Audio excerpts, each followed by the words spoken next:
Modern day smartphones are all about stuffing the largest display possible into the smallest form factor possible. Most phones can't be found with under a 6-inch display, making it for some users incredibly difficult to reach all parts of the screen.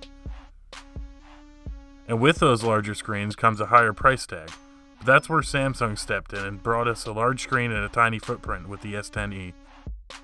The compact phone market is one that has been mostly neglected for the past few years, if you don't count Sony's compact line, which haven't exactly sold very well. Bet you didn't know Sony still made phones. And with the dwindling market and some corner cutting in compact phones from other companies, comes a great opportunity for Samsung, the number one smartphone manufacturer in the world right now, to make a statement. I digress. The S10e packs a large display into a very small package, but is Samsung's latest budget phone good enough to find a place in your pocket? I'm Dave with TechDove. Let's find out.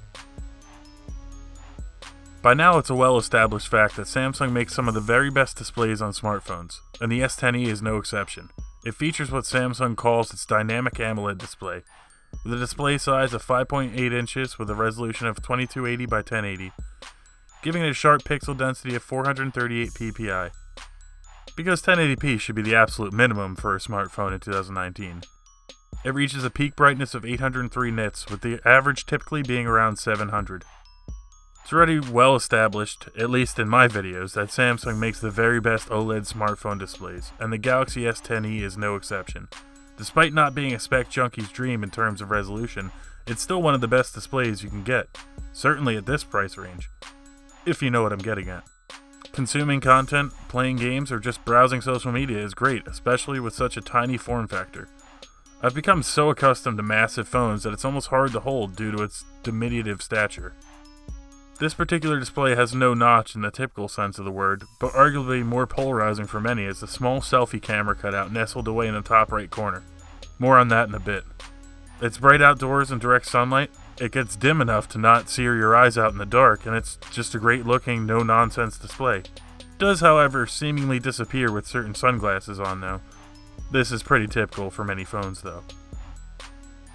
For the last few generations, Samsung phones have been built the same, with two slabs of glass on the front and back of a metal frame. In this case, aluminum. Definitely not stainless steel, even if the marketing material suggested otherwise.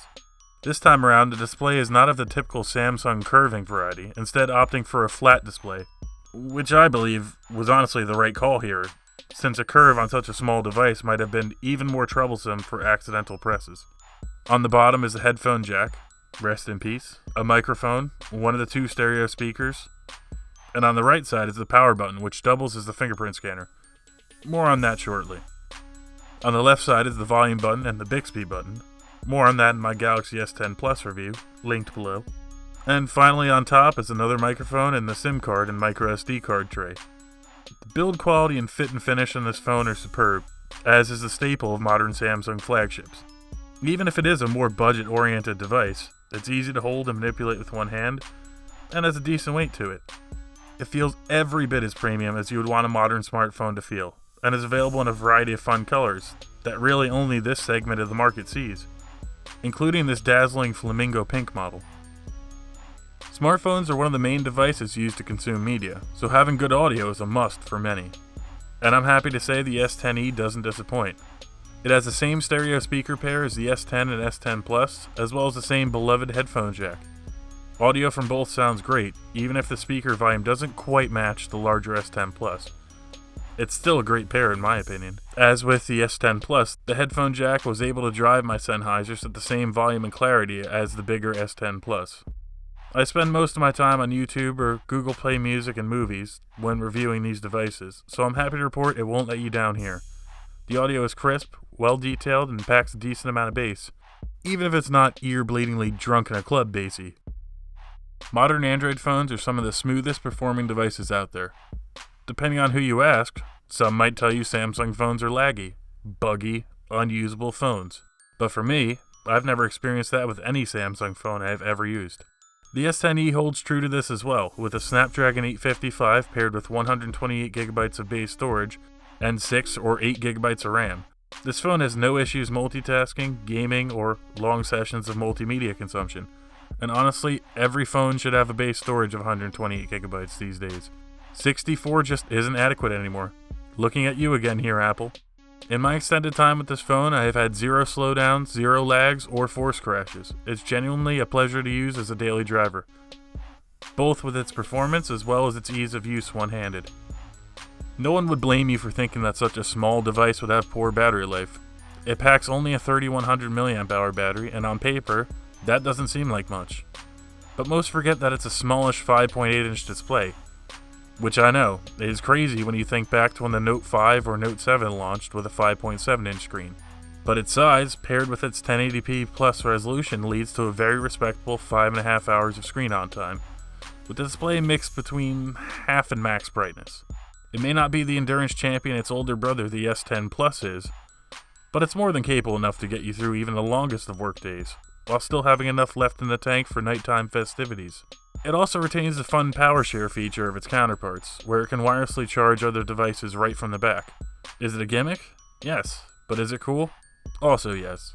Not that I could ever see myself using it for anything other than the wow factor. As is the case for the other S10 siblings, the S10e is running on Android 9 Pie with Samsung's cleverly useful and tastefully done One UI skin lead on top, with near limitless customization options, from the icon shape, wallpaper, text font and size, and even some clever hole punch embracing wallpapers. To a system-wide dark mode, One UI is fluid and beautiful. Not to mention easier to use as the menu drop-downs come to the bottom of the screen, making this a one-handed dream.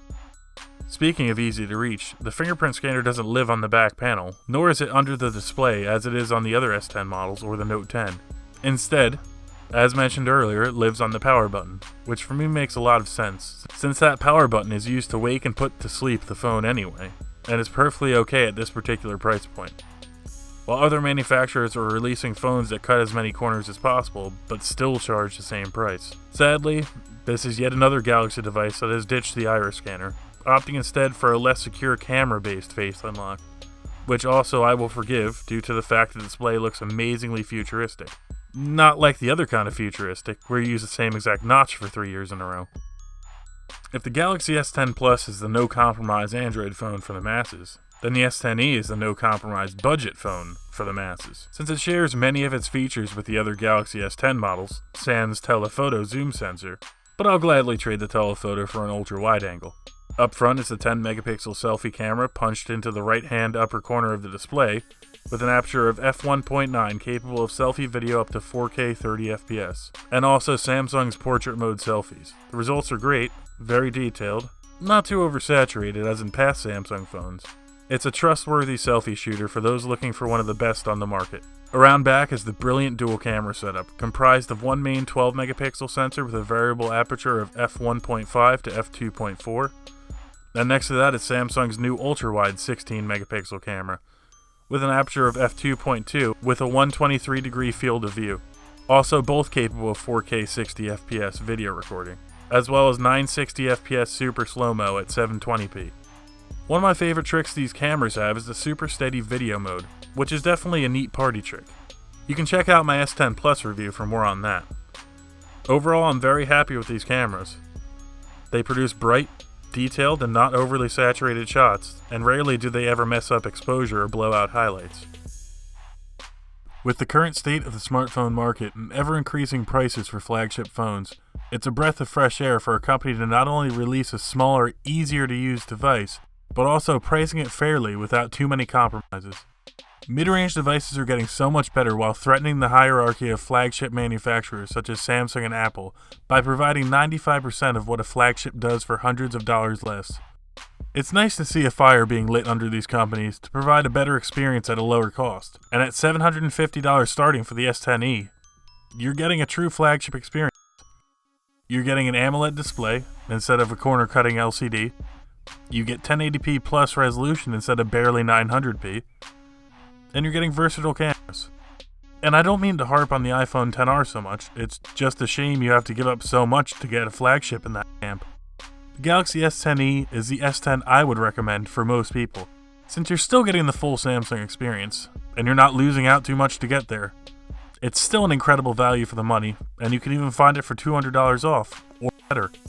This is an easy phone to recommend for the budget-minded consumer out there. And it gets my official seal. Thanks for watching. I'm Dave with TechDove. Please like, comment, and subscribe. And if you have any questions, ask below in the comments or message me on Instagram at Tech.